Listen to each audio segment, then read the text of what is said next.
Assalamualaikum sahabat, jumpa lagi dengan saya Istiqomah dalam pembacaan cerpen yang berjudul The Killer oleh Fadl Muhammad dengan latar belakang negeri Norwegia. Bismillah. Sebuah lampu di depan kedai minuman itu berkali-kali mati hidup. Hanya lampu itu sendiri, ratusan lampu di kanan dan kirinya masih menyala terang, mungkin karena membeku oleh salju. Konslet di bagian kabel penghubung. Semenjak pertama dinyalakan, hari ini keadaannya sudah tak stabil.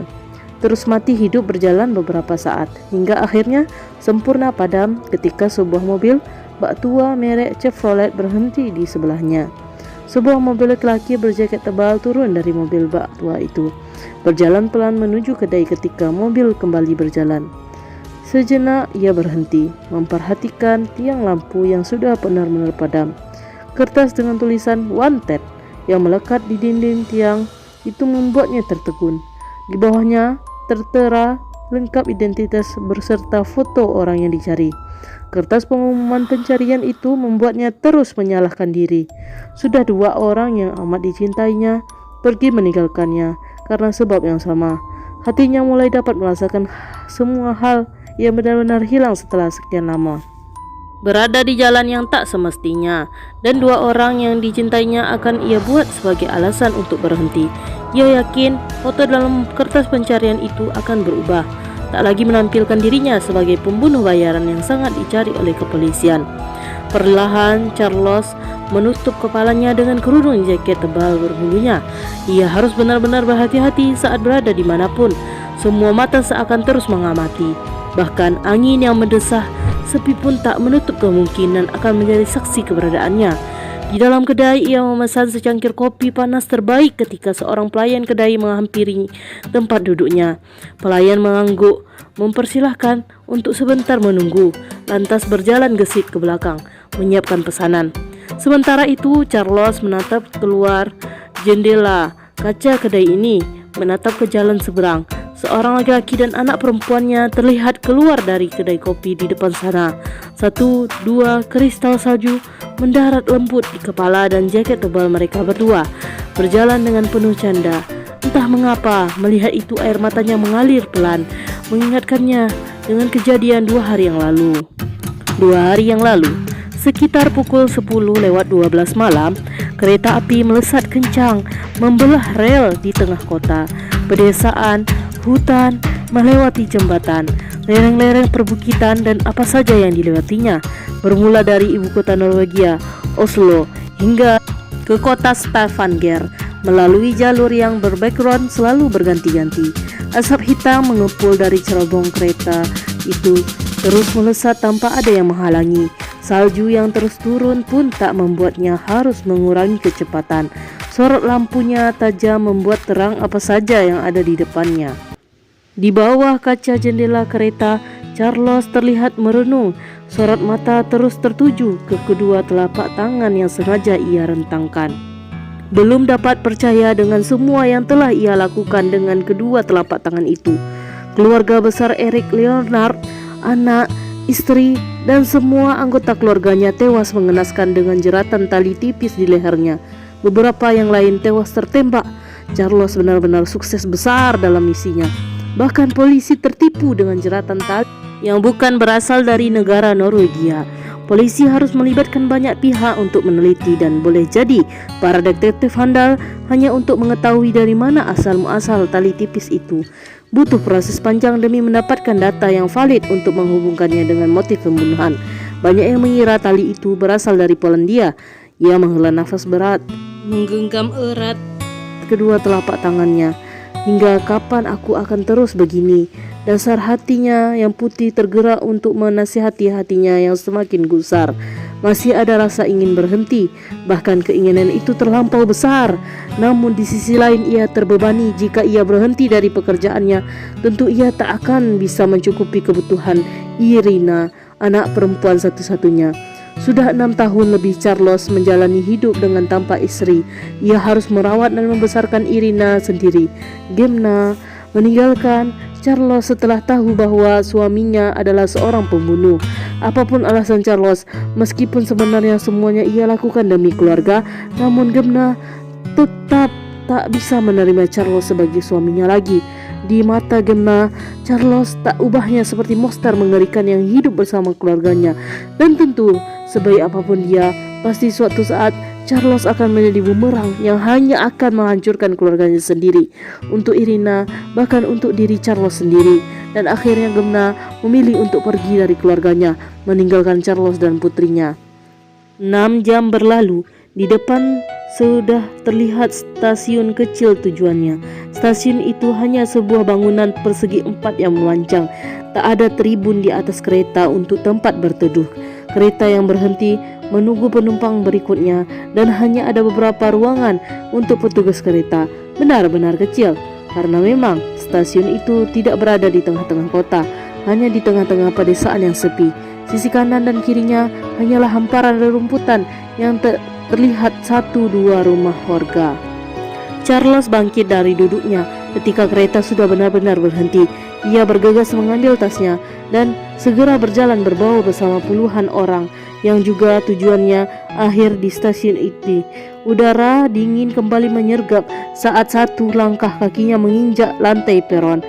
Salju masih turun lebat, menyelimuti atap-atap stasiun kecil dan pepohonan di sekitarnya. Tak terlihat banyak orang di peron, mungkin hanya ada beberapa orang saja. Beberapa terlihat sedang berbincang dengan keluarganya, masih menanti, dan ada juga yang hanya sekedar dia menatap orang-orang berjalan tergesa menuju pintu gerbong kereta yang sebentar lagi akan berangkat.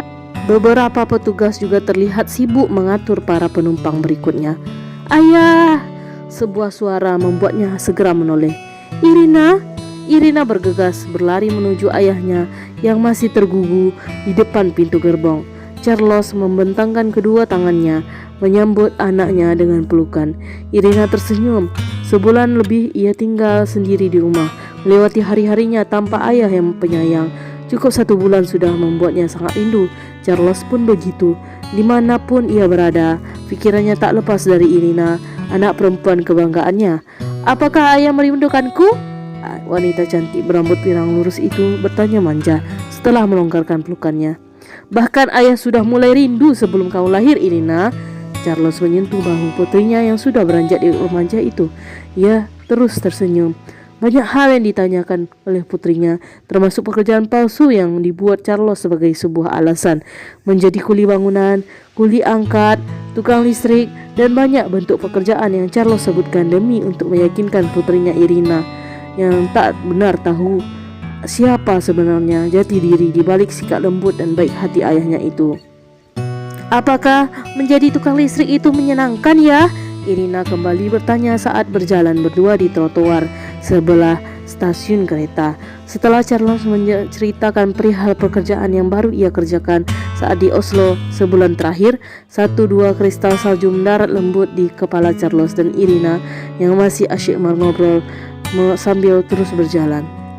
Tentu, ayah terlihat gagah saat mengenakan seragam oranye bergelangtungan di tiang-tiang listrik di sentral kota Oslo. Semua orang mengagumi keberanian ayah. Charles bercerita dengan kedua tangan bergerak ke kanan dan ke kiri mempraktekkan pekerjaan yang ia lakukan. Irina terlihat takjub mendengar semua cerita bohong ayahnya. "Benarkah?" Charles menganggukkan kepalanya berulang dan terus melanjutkan ceritanya hingga tiba-tiba matanya menangkap sebuah kertas wanted yang melekat di tiang listrik sebelah trotoar. Foto yang ada dalam kertas itu menyita perhatian Charles. Irina terus berjalan, tak sadar bahwa ia telah meninggalkan ayahnya yang terpaku di sebelah tiang listrik. Matanya menyiput, memperhatikan foto yang dalam kertas. "Ayah, ada apa?" Irina yang sudah berada di depan menghentikan langkahnya ketika mendapati Charles yang masih terdiam. Dahinya berkerut, tak faham dengan tingkah ayahnya. Charles menarik kertas yang melekat di tiang listrik, melipat dan pelan memasukkannya ke dalam ransel di punggung. Tersenyum dan memutuskan untuk segera menyusul Irina beberapa meter di depan. Irina tersenyum manis melihat ayahnya yang berlari kecil menuju tempatnya berdiri. Terlihat lucu, lelaki parubaya seperti anak kecil. "Ah, kenapa engkau tega meninggalkan ayahmu yang sudah tua ini?" Ia mengalihkan pembicaraan. Berhenti bergurau ayah, Paman Brooch sudah menunggu di depan. Ayah tahu sendiri kan, ia tak suka menunggu. Irina melipat wajahnya, terlihat sebal sekali dengan tingkah ayahnya. Tak lama setelah itu, ia kembali tersenyum demi melihat wajah ayahnya yang tak kalah terlipat dari wajahnya. Irina bergurau ayah, tawanya terlepas. Di rumah, Charles mengambil sebuah cangkir, meletakkannya di atas meja, memasukkan bubuk kopi, sedikit gula dan menyeduhnya. Aroma kopi membuat matanya terpejam demi menikmati bau sedap dari asap kopinya. Ia membawa cangkir kopi ke ruang tengah. Menikmati kopi spesial di depan TV akan membuat suasana terasa nyaman. Film kesayangannya tak pernah absen, pasti ia selalu menontonnya. Dan tentu secangkir kopi panas Polandia pasti yang akan selalu menemaninya. Sedangkan di luar, hari beranjak sore, 1-2 kristal salju mulai berjatuhan. Ayah, Irina ingin pergi ke rumah Feli. Ada pekerjaan kelompok yang harus kuselesaikan. Irina boleh ke sana kan?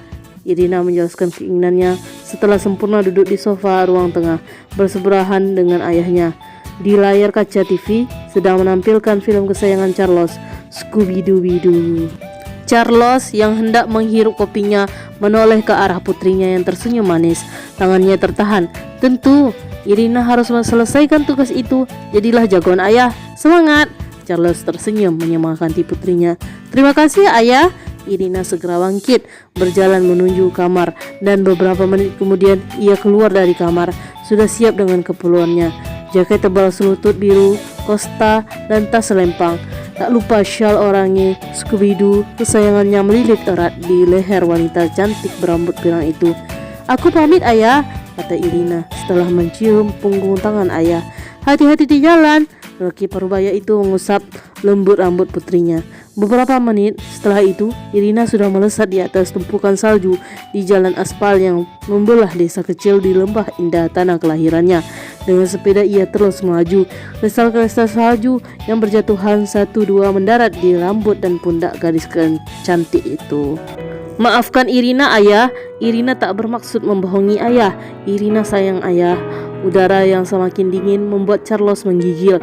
Kopi panas kesukaannya sudah tandas.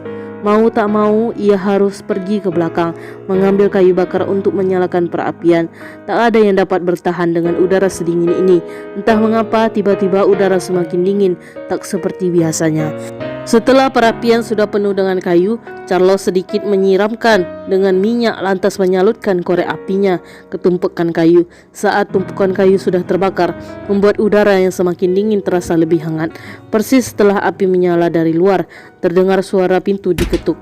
Charles bergegas menyambutnya. Charles membuka pintu.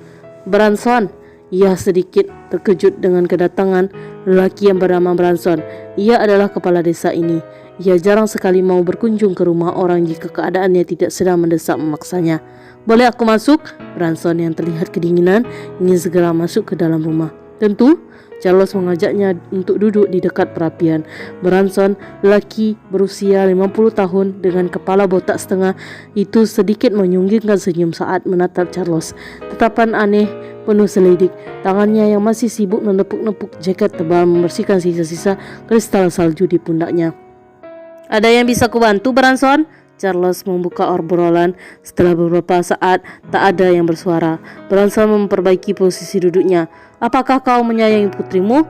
Pernyataan yang cukup membuat kepala Charles dipenuhi dengan tanda tanya. Bagaimana ia bertanya tentang anaknya? Apakah tidak ada hal lain yang ingin Anda bicarakan? Sebuah pertanyaan yang Anda sendiri sudah tahu jawabannya. Sebelum aku jawab ini terdengar seperti gurauan. Apakah Anda datang ke sini hanya untuk bergurau? Charles mulai tidak suka dengan tamunya ini. Tak perlu marah, Charles. Aku hanya ingin memberikan info kepada keluargamu agar semakin berhati-hati. Suara lelaki itu terhenti. Dahi Charles berkerut. Maksud Anda? Branson berisyarat supaya Charles mendekat. Ia ingin membisikkan sesuatu. Di desa kita ada seorang pembunuh. Bahkan ia punya rumah dan menetap di desa kita. Charles terkejut mendengarnya. Ia sedikit ada rasa bahwa kabar ini sangat berbahaya untuk dirinya. Benarkah? Tentu. Bahkan aku tahu siapa orangnya. Mata Branson terlihat berkilatan. Siapa dia? Charles benar-benar ingin tahu siapa pembunuh itu. Branson menakiti Charles lantas berbisik. Namanya adalah Charles Frenchley. Sekarang dia berada di depanku. Tentu aku harus sangat berhati-hati. Mendadak wajah Carlos bersemu merah padam. Dari mana Branson tahu tentang dirinya? Bagaimana selama ini ia tak pernah bekerja di sekitar desa. Ia selalu melakukan aksinya di luar kota. Selain untuk supaya orang desa tidak tahu, ia juga tak mau menerima pekerjaan di sekitar desanya karena uangnya sedikit. Kau sedang bergurau bukan? Branson terkekeh. Tentu tidak, Charles Frensley. Bagaimana aku berbohong soal itu? Semua media sudah meliput tentang dirimu. Wajah bejatmu sudah tersebar di seluruh kota. Tak mengherankan jika aku dan mungkin semua warga desa tahu itu. Apa yang akan kamu lakukan? Branson kembali terkekeh melihat Charles yang terlihat ketakutan. Tenang saja, aku tak akan melaporkan kamu ke polisi, tapi dengan satu syarat. Telunjuk Branson terangkat. Senyum tipisnya kembali terukir. Suasana lengang sejenak, menyisakan gemerutuk suara kayu yang terbakar di perapian. Di ujung desa ada sebuah keluarga muslim. 2 bulan terakhir mereka menempati rumah kosong bekas milik Sarmen yang ditinggalkan beberapa tahun lalu. Mereka sudah berani menyebarkan agama mereka. Jika ini tetap kita biarkan, tentu akan membuat warga desa resah, dan aku ingin engkau melenyapkan mereka dari muka bumi. Secepatnya kau harus bergerak. Jika lusa mereka masih ada, aku tak bisa menjamin polisi tidak mencarimu di sini. Malam ini kau harus bergegas. Tak berkata lagi, Branson beranjak dan bergegas pergi. Charles terus menatap punggung Branson hingga tak terlihat. Terlihat pintu yang ditutup. Tangannya sudah mengepal semenjak Branson mengatakan bahwa ia adalah pembunuh. Hatinya berkobar penuh kebencian. Jika polisi mereka tak berada di dalam rumah, tentu Charles akan menghajar Branson hingga tewas. Naluri pembunuhnya tak pernah suka jika dihina. 3 jam berlalu, Irina belum juga pulang. Padahal Charles sudah menyiapkan kejutan kecil untuk Irina. Charles tak pernah lupa tentang hari ulang tahun putrinya. Lihatlah, rumah sederhananya sudah terhiasi pernak-pernik kertas berwarna, balon-balon yang tergantung, dan banyak hiasan sederhana untuk merayakan ulang tahun putrinya itu. Di ruang tengah, kue ulang tahun terlihat mempesona, menanti yang ulang tahun tiba. Di salah satu sudut rumah juga telah tergantung rangkaian kertas warna dengan tulisan Happy Birthday. Charles tersenyum. Kue ulang tahun selalu mengingatkannya dengan gemna yang juga tak pernah absen untuk menyempatkan merayakan ulang tahun Irina. Mereka akan berfoto saat Irina meniup lilin. Karena itulah Charles tak akan pernah lupa untuk merayakan ulang tahun putrinya. Seolah gemna selalu mengingatkan tentang itu. Dia menunjukkan pukul 9:07 malam.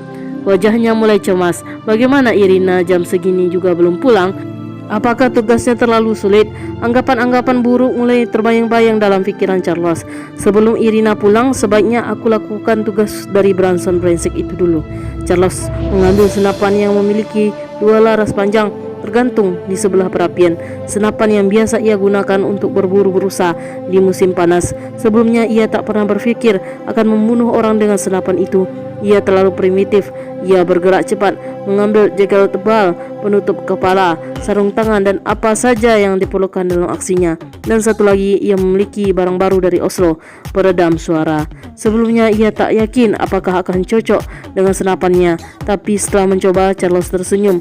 Peredam itu sangat cocok dengan senapan 2 laras panjang itu. Sebuah arloji ia lilitkan ke pergelangan tangan. Dalam 1 jam ia harus dapat menyelesaikan tugas semuanya tepat waktu supaya masih ada waktu untuk merayakan ulang tahun Irina yang ke-16. 2 menit kemudian, Charles sudah berjalan mengendap-endap di belakang rumah warga yang kebanyakan sudah terlelap. Salju semakin turun lebat, angin sekali bertiup kencang. Laki berkedok kain hitam itu terlihat waspada menyusuri jalanan setapak di belakang perkampungannya. Di rumah orang muslim, setelah berjam-jam belajar membaca Al-Quran, Irina menghela nafas berat. Zahra tersenyum melihat ekspresi Irina yang seperti orang putus asa. Semenjak sore tadi Irina mati-matian belajar mengeja Al-Quran, masih saja belum lancar. Zahra juga terlihat sangat telaten sekali mengajari Irina, sahabat barunya itu. Ia selalu sabar, gadis cantik bermata bening asli Turki di depan Irina. Inilah salah satu anggota keluarga muslim yang disebut oleh Branson saat bersepakat dengan Charles. Dan gadis itulah yang juga berhasil mengajak Irina untuk masuk Islam, agama yang sebenarnya.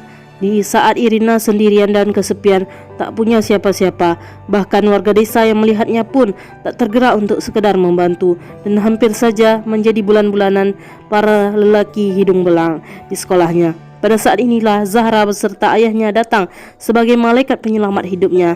Ketulusan dan akhlak Zahra membuat hati Irina berubah lebih terang dan semakin paham tentang kebenaran. Hingga akhirnya melihat Irina yang hidup sendirian di rumah tanpa ayah yang menemaninya, Zahra mengajak Irina untuk sementara tinggal di rumahnya. Irina semakin takjub dan amat terkesan saat melihat ternyata bukan Zahra saja yang baik hati. Semua keluarga Zahra memiliki ketulusan dan keikhlasan yang luar biasa. Tak butuh waktu lama, akhlak baik yang diajarkan Al-Quran itu akhirnya merubah hati Irina, memutuskan untuk mengikuti ajaran agama Islam. Sebulan terakhir, mereka pindah ke Norwegia dengan beberapa alasan tertentu. Salah satunya adalah untuk berdakwah, menyebarkan agama Islam ke pelosok-pelosok negeri antah berantah. Ayah Zahra telah berjanji kepada gurunya di Turki bahwa ia akan menjadi dai yang siap memperjuangkan agama Islam di negeri yang sebelumnya tak pernah terlintas di pikirannya. Dan ia memilih Norwegia karena 5 tahun yang lalu gurunya juga berawal ke Norwegia. Namun hingga saat ini ia tak pernah kembali. Di samping berdakwah, ayah Zahra ingin mencari gurunya itu. Baginya gurunya adalah segalanya. Seorang wanita bercadar membuka pintu dan masuk ke dalam kamar Zahra, membawa 2 gelas coklat panas. Ia tersenyum di balik cadarnya dengan tangan yang gesit, meletakkan 2 coklat panas di hadapan Zahra dan Irina. Hanya beberapa saat, lantas ia bangkit dan kemudian berlalu. Apakah wanita Islam harus mengenakan penutup wajah seperti yang dilakukan Ibu Zahra? Tanya Irina. Mau tahu kelanjutannya? Apakah Charles jadi membunuh keluarga muslim? Ikuti terus keseruannya dengan menekan tombol subscribe, like, komen. Makasih. Assalamualaikum warahmatullahi wabarakatuh.